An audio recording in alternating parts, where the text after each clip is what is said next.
এক অদ্ভুত শব্দে খুব সকালেই আমার ঘুম ভেঙে গেল। শীত এত তীব্র ছিল যে কম্বলের ভেতর থেকে বেরোতেই ইচ্ছা করছিল না। কিন্তু দরজার বাইরে বাড়তে থাকা আওয়াজ আমাকে উঠতে বাধ্য করল। গায়ে একটা শাল জড়িয়ে দরজা খুলতেই দেখলাম সামনে অনেক লোকের ভিড় জমে আছে। আমি একটু এগিয়ে গিয়ে দেখলাম লাল কাপড়ে মোড়া একটা সদ্যজাত শিশু মাটিতে পড়ে কাঁদছে। এক মহিলা বললেন, হয়তো এ কোনো মায়ের অবৈধ সন্তান, যে একে রাতের অন্ধকারে ফেলে গেছে। আরেকজন বললেন, আজকাল ভালোবাসার নামে যা ইচ্ছা তাই হচ্ছে, আর এই অবৈধ ভালোবাসার চিহ্ন মন্দিরের পুরোহিতের বাড়ির সামনে ফেলে গেছে। একজন তো বলেই ফেলল, এই সব আবর্জনা ফেলে দাও, না হলে এমন ঘটনা বারবার ঘটতে থাকবে। আমি আর সহ্য করতে পারলাম না, তাই বাচ্চাটাকে কোলে তুলে নিলাম। বাচ্চাটা খুবই দুর্বল, খুব কষ্টে নিঃশ্বাস নিচ্ছিল। আমি সবাইকে চলে যেতে বললাম আর দরজা বন্ধ করে দিলাম। আমার স্বামী গোবিন্দ গ্রামের বাড়িতে গিয়েছিল, তাই ভাবলাম সে ফিরে এলে সব বলবো। কিন্তু মনে মনে জানতাম সে কখনো এই শিশুকে গ্রহণ করবে না। আমাদের বিয়ে হয়েছে 15 বছর হয়ে গেছে, কিন্তু আমি এখনও মা হতে পারিনি। সব রকম চিকিৎসা করিয়েছি, সব মন্দিরে প্রার্থনা করেছি, কিন্তু শুধু হতাশাই পেয়েছি। তাই এই শিশুটিকে দেখে আমার মনের গভীরে এক অদ্ভুত মাতৃত্ববোধ জেগে উঠল। মনে হলো সে আমারই সন্তান। 4 দিন পরে যখন আমার স্বামী এলো, তখন শিশুটিকে দেখে তার মুখের ভাব বদলে গেল, আর সে রেগে জিজ্ঞেস করল, এটা কে? আমি শান্ত গলায় বললাম, সকালে দরজার সামনে খুব অসুস্থ অবস্থায় পড়েছিল। আমার কথা শুনে সে চিৎকার করে বলল, তুমি কোন সাহসে এই ময়লা আবর্জনা বাড়িতে এনেছো? কারা সন্তান এভাবে ফেলে দেয় তা তুমি জানো না? এই বাচ্চাটা একদিনও এখানে থাকতে পারবে না। আমি সে সময় চুপ করে গেলাম, আর সারা রাত বাচ্চাটাকে কোলে নিয়ে ভাবতে লাগলাম, যদি অন্যদের মতো আমিও তাকে ফেলে দেই, তবে কি ঈশ্বর আমাকে ক্ষমা করবেন? মন বলল, আমি যা করেছি ঠিক করেছি। পরদিন আমার স্বামী জোর গলায় বললেন, একে কোনো অনাথ আশ্রমে দিয়ে দাও। কিন্তু আমি স্পষ্ট না করে বললাম, এই বাচ্চাটার দায়িত্ব ঈশ্বর আমাকে দিয়েছেন। গোবিন্দ আমার কথা শুনে আমার উপরে রেগে কয়েকদিন আমার সঙ্গে কথা অবধি বলল না, কিন্তু তারপরেও আমি বাচ্চাটাকে ছাড়িনি। আমি ওর নাম পরি রাখলাম, আর ওর জন্য প্রতিদিন ভগবানের কাছে প্রার্থনা করতাম। সে রাতে যখন কাঁদত, তখন আমার স্বামী বিরক্ত হয়ে অনেকবার আমাকে বকত, কিন্তু আমি কিছুই বলতাম না, কেননা আমি জানতাম যেদিন এই শিশুটি আমার থেকে দূরে চলে যাবে, সেদিন আমার আত্মা মরে যাবে। 2 সপ্তাহ কেটে গেল, এখন পরি কিছুটা ভালো। আমার সব কিছু যেন এই ছোট্ট প্রাণটার চারপাশে ঘুরতে থাকতো। একদিন গোবিন্দ মন্দির থেকে এসে বলল, পাড়া প্রতিবেশীরা বিভিন্ন কথা বলছে, তাই এখনও সময় আছে, ওকে ছেড়ে দাও। আমি শান্তভাবে বললাম, তুমি যদি ঈশ্বরের ইচ্ছাকে মেনে না নাও, তাহলেও অন্তত আমার অনুভূতির সম্মান তো করো।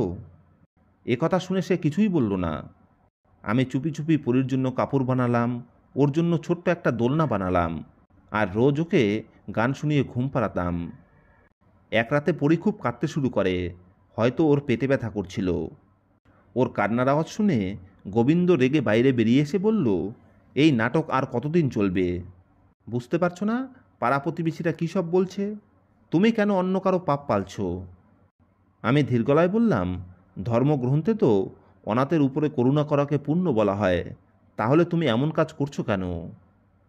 পরের দিন সকালে আমার স্বামী পুজো করতে মন্দিরে চলে গেল। দুপুর দিকে আমার এক বান্ধবী এলো। আমি যখন তাকে পরীর কথা বললাম, তখন সে আবেগপ্রবণ হয়ে বলল, মা হওয়ার জন্য শুধু জন্ম দেওয়া জরুরি নয়, এটা ঈশ্বরের কৃপা। কয়েকদিন পরে পরীর জ্বর এলে আমি তাকে নিয়ে হাসপাতালে গেলাম।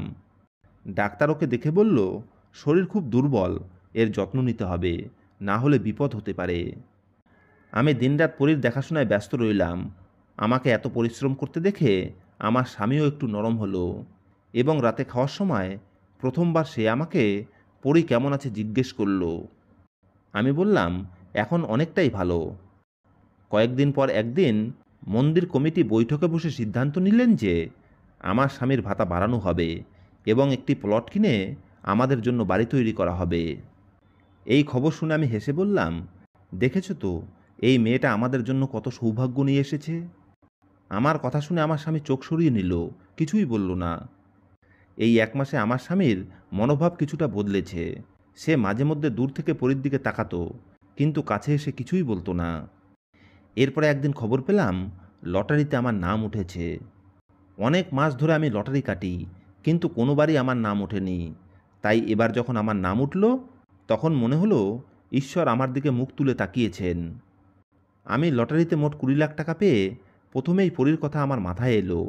ওর জন্য ওষুধ, কাপড় আর কিছু প্রয়োজনীয় জিনিস কিনলাম। যা এতদিন শুধু ইচ্ছা ছিল, তা এবার পূরণ হলো। আমার বারবার একটা কথাই মনে হচ্ছিল যে এই সব কিছু পরীর জন্যই সম্ভব হয়েছে, কেননা ওর আশামাত্র 2 মাসের মধ্যেই আমাদের অবস্থা বদলে গেছে। এছাড়াও ওর আশাতে আমার সময় কিভাবে পেরিয়ে যেত আমি টেরই পেতাম না। লটারির টাকা দিয়ে আমি ওর জন্য দোলনা কিনলাম, কিছু জামাকাপড় কিনলাম আর বিভিন্ন ধরনের ওষুধ কিনলাম, যাতে প্রয়োজনীয় সব কিছু হাতের কাছে থাকে। একদিন মন্দির কমিটির সভাপতি আমার স্বামীকে ডাকলো এবং জমির কাগজপত্র তার হাতে তুলে দিল। আমার স্বামী বাড়ি ফিরে চুপ করে বসে রইল। আমি তার চোখে জল লক্ষ্য করে জিজ্ঞেস করলে সে বলল, ভগবানের কৃপায় এখন সব কিছু ঠিক হয়েছে। এরপরে কিছুক্ষণ সে চুপ থেকে বলল, তোমার কারণেই আজ আমরা এই জায়গায় পৌঁছেছি। আমি হলে হয়তো অনেক আগেই পরীকে কোথাও ফেলে দিয়ে আসতাম, কিন্তু হয়তো এই পরী আমাদের জন্য আশীর্বাদ হয়ে এসেছে। 1 মাসের মধ্যেই আমাদের বাড়ি তৈরির কাজ শুরু হয়ে গেল। মন্দিরের লোকেরা রোজ এসে কাজ দেখত। এখন আমার হৃদয়ে এক গভীর শান্তি অনুভব হতো, কেননা যে শিশুটিকে সবাই অবৈধ বলে অপমান করেছিল, সেই শিশুর জন্যই আজ আমাদের ঘর হচ্ছে। পাড়ার কিছু লোক এখনও কটু কথা বলতো, কিন্তু আমি চুপ করে থাকতাম, কারণ স্নেহ মমতার কোনো ব্যাখ্যার দরকার হয় না, সময় নিজেই সেটা প্রমাণ করে দেয়। একদিন আমার স্বামীর এক পুরনো শিষ্য আমাদের বাড়িতে এসে পরীকে দেখে বলল, কি সুন্দর এই বাচ্চাটা, একেবারে পণ্ডিতজির মতো। আমার স্বামী সে সময় মুড়ি খাচ্ছিল, তাই আমি সঙ্গে সঙ্গে বলে উঠলাম, হ্যাঁ, এ আমাদের মেয়ে। সেই সন্ধ্যায় আমার স্বামী বলল, আজ তুমি কেন ওকে আমাদের মেয়ে বললে? আমি বললাম, ও আমার হৃদয়ে বাস করে, তাই আমি কারো তোয়াক্কা করি না। আমার স্বামী কিছুক্ষণ চুপ থেকে আস্তে করে বলল, হয়তো তুমি ঠিকই বলেছ, হয়তো ও সত্যিই আমাদের জন্য আশীর্বাদ হয়ে এসেছে। তার কথা শুনে আমার মনে বিশ্বাস জন্মালো যে আমি যে পথ নিয়েছি সেটা ঠিক। ভগবান চাইলে পাপকেও পুণ্য করে দিতে পারেন। আমি মনে মনে প্রার্থনা করলাম, হে ভগবান, যেমন করে তুমি আমার হৃদয়ে মায়ের অনুভূতি এনে দিয়েছ, তেমনি আমার স্বামীর হৃদয়েও বাবার অনুভব এনে দাও। একদিন আমি আমার স্বামীর হাতে পরীর দুধের বোতল দিলে সে হাত সরিয়ে নিয়ে বলল, আমার সঙ্গে এর কোনো সম্পর্ক নেই, এটা আমার দায়িত্ব না। এক রাতে পরীর হালকা জ্বর এলো। আমি আমার স্বামীকে বললে সে কিছু না বলে ঘর থেকে বেরিয়ে গেল। আমি মেয়েকে কোলে নিয়ে কপালে ঠান্ডা জলের পট্টি দিলাম। এরপরে সকালে যখন আমি ওষুধ আনতে গেলাম, তখন পাড়ার এক মহিলা কথায় কথায় বললেন, বিশ্বাস হয় না, পণ্ডিতজির মতো মানুষ এই রকম একটা বাচ্চাকে ঘরে জায়গা দিয়েছেন। যদি পণ্ডিতেরাই অবৈধ সন্তানদের আশ্রয় দেয়, তবে দোষ দেব কাকে? আমি চুপ করে তার কথা শুনে সেখান থেকে চলে এলাম। বাড়ি ফিরে আমার স্বামীকে বললাম, লোকজন এখনও কথা শোনাচ্ছে, তোমার চরিত্র নিয়ে প্রশ্ন তুলছে, তাই যদি এই বাচ্চাকে তোমার বোঝা মনে হয়, তাহলে আমি ওকে নিয়ে অন্য কোথাও চলে যাই। আমার কথা শুনে আমার স্বামী রেগে গিয়ে বলল, এই পাপের বোঝার জন্য আমার সাথে এসব করো না। আমি বললাম, এ যদি পাপের বোঝাই হতো, তাহলে আমাদের ভাগ্যে এত কিছু কিভাবে এলো? বাড়ি পেলে, মন্দিরের ভাতা বাড়ল, এই সব কিছু তো পড়ে আসার পরেই হয়েছে। আমার স্বামী ঠান্ডা গলায় বলল, এসব ভগবানের কৃপা, কোনো বাচ্চার কারণে নয়। এই বলে সে বেরিয়ে গেল। একদিন পরই কাঁদছিল। হঠাৎ আমার স্বামী চটে উঠে বলল, এই কান্না আর চিৎকার আমি সহ্য করতে পারছি না, এর জন্য আলাদা কোনো ব্যবস্থা করো। আমি কোনো কথা না বলে চুপচাপ বাচ্চাটিকে বুকে জড়িয়ে ঘুম পাড়াতে লাগলাম। এই সময় একদিন আমার স্বামীর এক ছাত্র অসুস্থ হয়ে পড়লে সে তার জন্য উদ্বিগ্ন হয়ে হাসপাতালে গেল, ওষুধ আনলো, ভগবানের কাছে প্রার্থনা করল। আমি তাকে বললাম, তুমি অন্য কারো সন্তানের জন্য এত মমতা অনুভব করছো, কিন্তু যে সন্তান তোমার ঘরে আছে তার জন্য তোমার হৃদয়ে এতটুকুও মমতা আসে না কেন? আমার স্বামী বলল, সে আমার ছাত্র, আর এ না জানি কোন চরিত্রহীনের রক্ত। দিন কাটতে লাগলো, কিন্তু পণ্ডিতজির মনোভাবের কোনো পরিবর্তন এলো না। আমি প্রতিদিন পরীকে বুকে জড়িয়ে নতুন নতুন পরীক্ষা পার করতাম। এই সময় আমি শরীরে কিছু অদ্ভুত পরিবর্তন অনুভব করতে লাগলাম। শুরুর দিকে আমি অবহেলা করেছিলাম, কিন্তু পরে মাথা ঘোরা আর খাবারের গন্ধে বমি ভাব হয় আমি ভয় পেয়ে যাই। কাছের হাসপাতালে গেলে মহিলা ডাক্তার কিছু প্রশ্ন করে কিছু পরীক্ষা করতে দিলেন। এরপরে পরীক্ষার রিপোর্ট পড়ে তিনি শান্ত গলায় বললেন, আপনি গর্ভবতী। আমি অবিশ্বাস নিয়ে জিজ্ঞেস করলাম, আপনি নিশ্চিত? তিনি বললেন, হ্যাঁ, আপনি 3 মাসের গর্ভবতী। আমি বললাম, আমার তো গর্ভধারণ করার মতো ক্ষমতাই নেই। ডাক্তার আমার পুরনো রিপোর্ট দেখতে চাইলেন। আমি দেখালে তিনি কিছুক্ষণ ভেবে বললেন, চিকিৎসা বিজ্ঞান সব প্রশ্নের উত্তর দিতে পারে না, এটা ভগবানের ইচ্ছা। তিনি চাইলে বন্ধাকেও মা করে তুলতে পারেন। আমি বাড়ি ফিরে পরীকে কোলে নিয়ে চুপচাপ বসে রইলাম। আমার হৃদয় কাঁপছিল, খুশিও লাগছিল, আবার ভয়ও হচ্ছিল যে স্বামীকে আমি এই খবর কিভাবে দেব। রাতে খাওয়া দাওয়ার পরে আমি স্বামীকে বললাম, আমার একটা কথা বলার আছে। সে গম্ভীর হয়ে বলল, বলো। আমি বললাম, আমি প্রেগনেন্ট। সে কিছুক্ষণ হতবাক হয়ে আমার দিকে তাকিয়ে রইল, তারপরে আস্তে করে বলল, কি বললে? আমি আবারও বললাম। কিছুক্ষণের নীরবতার পরে তার চোখে জল এসে গেল এবং সে বারবার ঈশ্বরকে ধন্যবাদ জানাতে লাগলো। আমি মনে মনে ভাবলাম, এবার হয়তো তার মনে একটু কোমলতা আসবে। কিন্তু পরদিন থেকে তার ব্যবহারে অদ্ভুত পরিবর্তন দেখা গেল। এখন সে পরীর পাশ দিয়ে যাওয়ার সময়ও বিরক্তি নিয়ে মুখ ফিরিয়ে নিত। একদিন সে বলেই ফেলল যে এখন যেহেতু আমাদের নিজের সন্তান আসছে, তাই আমি আমার সন্তানের পাশে অন্য কারো অবৈধ সন্তানকে সহ্য করব না। এরপরে একদিন দুপুরে পণ্ডিতজি মন্দির থেকে ফিরে একটা তালিকা দেখিয়ে বলল, এই হলো সেই সব অনাথাশ্রমের নাম যেখানে আমরা পরীকে দিয়ে আসতে পারি, সেখানেই ওর ভালো হবে। আমি বললাম, যে মেয়েকে দেখে ঈশ্বর আমাকে মা বানানোর সিদ্ধান্ত নিয়েছেন, সেই মেয়ের জায়গা কোনো আশ্রমে কখনোই হতে পারে না। আমি আমার 2 সন্তানের মধ্যে কোনো পার্থক্য হতে দেব না। পরী আমার মেয়ে, তাকে আমি কোলে পিঠে মানুষ করেছি, সে আমার অস্তিত্বের অংশ। আমার স্বামী রেগে বলল, এটা তোমার ভুল ভাবনা। আমি চাই আমাদের যে সন্তান আসতে চলেছে সেই সন্তানের দিকে তোমার সমস্ত মনোযোগ থাকুক। আমি বললাম, মমতা কি ভাগ করে নেওয়া যায়? যদি আমার ভিতরে মা হওয়ার অনুভব থাকে, তবে কি সেটা শুধু এক সন্তানের মধ্যেই সীমাবদ্ধ থাকবে? আমার কথায় আমার স্বামী রেগে গেল এবং বলল, আমি আর কোনো তর্ক শুনতে চাই না। হয় এই মেয়ে বাড়ি থেকে যাবে, না হলে আমি চলে যাব। আমি সব কথা শুনলাম, কিন্তু চুপ করে রইলাম। পরবর্তী কয়েকদিন সে আমার সঙ্গে কথাই বলল না। পরে দিন দিন বড় হচ্ছিল। সে এখন হাঁটতে হাঁটতে আমার পেছন পেছন আসতো, আর এখন আমাকে মা বলতেও শিখে গিয়েছে। একদিন আমার স্বামী সেটা শুনে বলল, ও যেন তোমাকে মা না বলে, তুমি কেবল ওকে মানুষ করেছো, জন্ম দাওনি। তার এই কথা আমার বুকে যেন তীরের মতো বিঁধল, কিন্তু আমি চুপ রইলাম, কেননা আমি জানতাম যুক্তি দিয়ে হৃদয় পরিবর্তন হয় না, ভালোবাসার জন্য ধৈর্যের দরকার হয়। একদিন পাড়ার এক মহিলা এসে চুপিসারে বললেন যে পণ্ডিতজি পাড়ায় এই খবর ছড়িয়ে বেড়াচ্ছেন যে উনি এই মেয়েকে বাড়ি থেকে তাড়িয়ে দেবেন। রাতে আমি আমার স্বামীকে এই বিষয়ে জিজ্ঞেস করতেই সে রেগে গিয়ে দরজা বন্ধ করে দিল। সেই রাতে যখন আমি পরীকে ঘুম পাড়াচ্ছিলাম, তখন আমার স্বামী ঘরে এসে বলল, শেষবার বলছি, কাল একে অনাথ আশ্রমে দিয়ে দাও। আমি বললাম, এটা আমি কোনো মতেই করতে পারবো না। সে কিছুক্ষণ তীক্ষ্ণ দৃষ্টিতে আমাকে দেখল, তারপরে বলল, তুমি যে জেদ ধরেছ তার ফল তুমি নিজেই দেখতে পাবে। পরদিন সে একটা রিক্সা ডেকে এনে বলল, চলো একে রেখে আসি। আমি পরীকে বুকে জড়িয়ে ধরে বললাম, একে আমি কোনো অচেনা লোকের হাতে তুলে দিতে পারবো না। এই শিশুটি আমার জন্য এক পরীক্ষা, আমার জন্য এক আশীর্বাদ। আমার স্বামী দরজা বন্ধ করতে করতে বলল, তাহলে মনে রেখো, আমি আর এই বাচ্চার জন্য কোনো দয়া দেখাবো না। একদিন পরী আমার স্বামীর সামনে একটা খেলনা রেখে দিলে সে কড়া গলায় বলল, এটা নিয়ে যায় এখান থেকে। পরী ভয় পেয়ে দৌড়ে এসে আমার কোলে লুকিয়ে পড়ল, আর আমি ওকে শক্ত করে জড়িয়ে ধরলাম। এখন আমার প্রেগন্যান্সির শেষ মাস চলছে, তাই শরীরের সাথে সাথে মনও ক্লান্ত হয়ে পড়ত।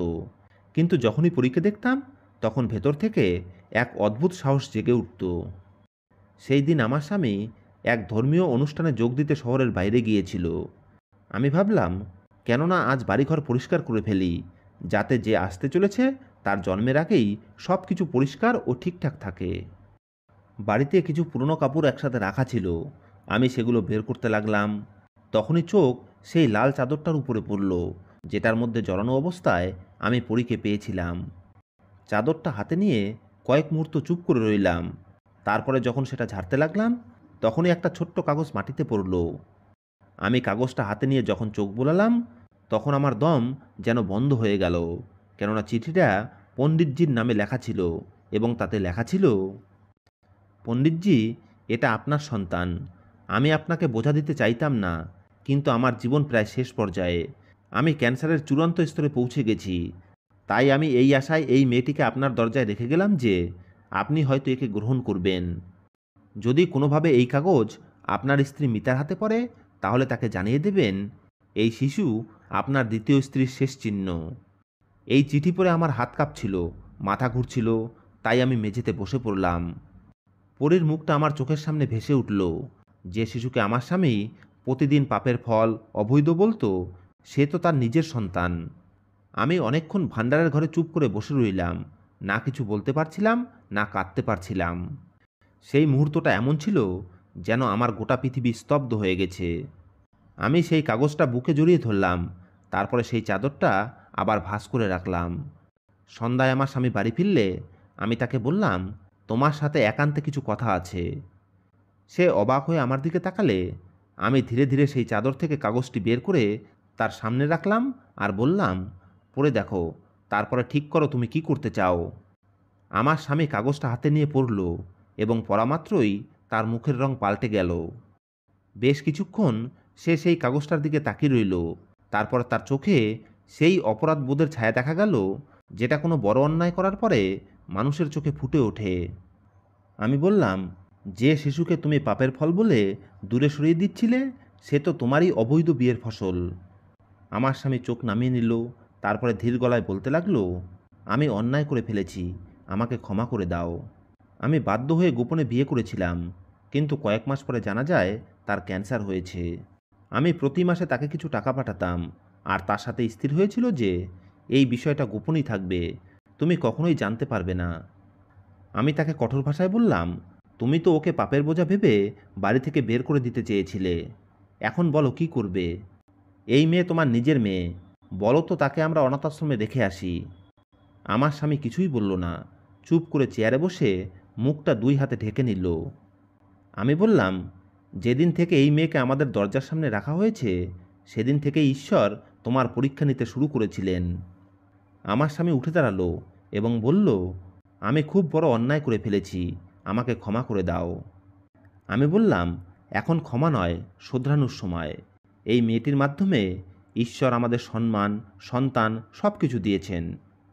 ঠিক সেই মুহূর্তে পরি ঘরে ঢুকলে আমার স্বামী কিছুক্ষণ তার দিকে তাকিয়ে রইল, তারপর ধীরে ধীরে তাকে কোলে তুলে বুকে জড়িয়ে ধরে কেঁদে ফেলল। আমি চুপচাপ দুজনকে দেখছিলাম। কয়েক মুহূর্তে এভাবেই কেটে গেল। তারপরে সে পরীকে আমার কোলে দিয়ে ঘরের এক কোণে গিয়ে কপালে হাত দিয়ে অনেকক্ষণ চুপ করে বসে রইল। স্বামীর মুখে তার দ্বিতীয় বিয়ের কথা শুনে আমার ভেতর যেন ফাঁকা হয়ে গেছিল। তাই আমি পরীকে কোলে তুলে নিয়ে ঘরে ফিরে এলাম আর নিজেকে সামলানোর চেষ্টা করতে লাগলাম। আমার স্বামী অনেকবার আমার সঙ্গে কথা বলার চেষ্টা করেছে, কিন্তু আমি তার সাথে কোনো কথা বলিনি, কেননা আমি জানতাম যদি আমি মুখ খুলি তবে এমন কিছু বেরিয়ে আসবে যা কোনো দিন ফিরিয়ে নেওয়া যাবে না।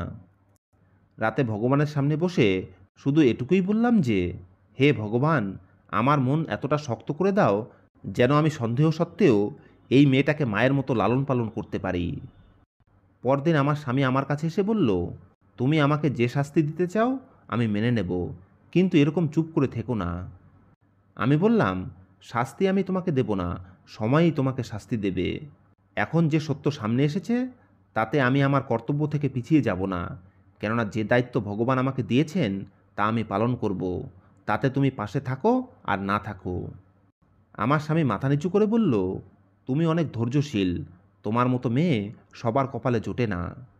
আমি বললাম, তুমিও তাই করেছ, যা অধিকাংশ পুরুষই করে, কিন্তু আমি সেই নারী হব না যে প্রতিশোধ নিতে তোমার পথ ধরবে, বরং আমি সেই মা হব যে এই মেয়েকে তার জন্মদায়ী মায়ের থেকেও বেশি ভালোবাসবে। আমি ভেতরে ভেতরে ভেঙে পড়েছিলাম, কিন্তু পরীর কথা ভেবে দাঁড়িয়ে থেকেছি। এখন আমার স্বামীর ব্যবহারেও পরিবর্তন আসতে শুরু করেছে।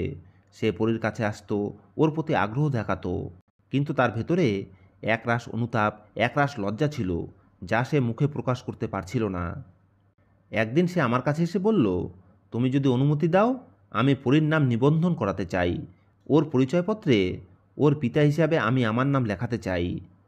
আমি চুপচাপ মাথা নেড়ে সম্মতি জানালাম, কেননা এখন আমি আর তার সঙ্গে কোনো তর্কে যেতে চাই না। এক রাতে আমি দেখলাম আমার স্বামী মন্দিরে ভগবানের সামনে বসে কাঁদছে এবং বলছে, হে ভগবান, আমি আমার মেয়েকে চিনতে পারিনি, তাকে আমি পাপ বলেছি, আমায় ক্ষমা করে দাও। একদিন সকালে পরি তার কাছে এসে দাঁড়ালে সে তাকে কোলে তুলে নিল এবং তার কপালে চুমু খেলো। এরপরে তাকে কোলে নিয়ে আমাকে ডাকলো এবং বলল, মিতা, আজ প্রথমবার বুকটা হালকা লাগছে।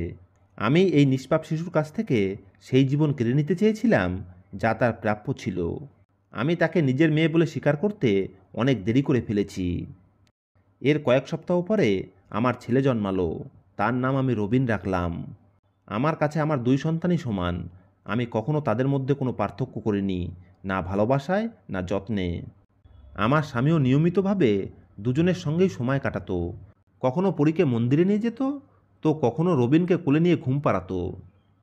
আমার ত্যাগ, নীরবতা আর ধৈর্যের ফল আমি এখন আমার সন্তানদের মুখে দেখতে পাই। মাস গড়িয়ে বছর কেটে গেল। এখন রবিন স্কুলে যেতে শুরু করেছে, আর পরী স্কুলের পরীক্ষায় দুর্দান্ত ফল করতে লাগলো। আমি প্রায়ই সন্ধ্যাবেলা উঠোনে বসে ভাবি, সেদিন যদি দরজার কাছে পড়ে থাকা শিশুটিকে দেখে আমি মুখ ফিরিয়ে নিতাম, বা মানুষের কথা এসে যদি কোনো আশ্রমে দিয়ে দিতাম, তাহলে হয়তো না আমি মা হতে পারতাম আর না স্ত্রী হতে পারতাম, শুধু একখণ্ড পাথর হয়েই থেকে যেতাম। ভগবান যে পরীক্ষা দেন তা কেবল কথায় নয়, কাজে পাশ করতে হয়। তাই আমি সকলকে একটা কথাই বলবো যে, কাউকে কখনো পাপের বোঝা ভেবে দূরে সরিয়ে দেবেন না। কি জানি, হয়তো সেই আপনার জীবন আলোয় পরিপূর্ণ করে দেবে। বন্ধুরা, গল্পটি কেমন লাগলো কমেন্ট করে অবশ্যই জানাবেন। ধন্যবাদ।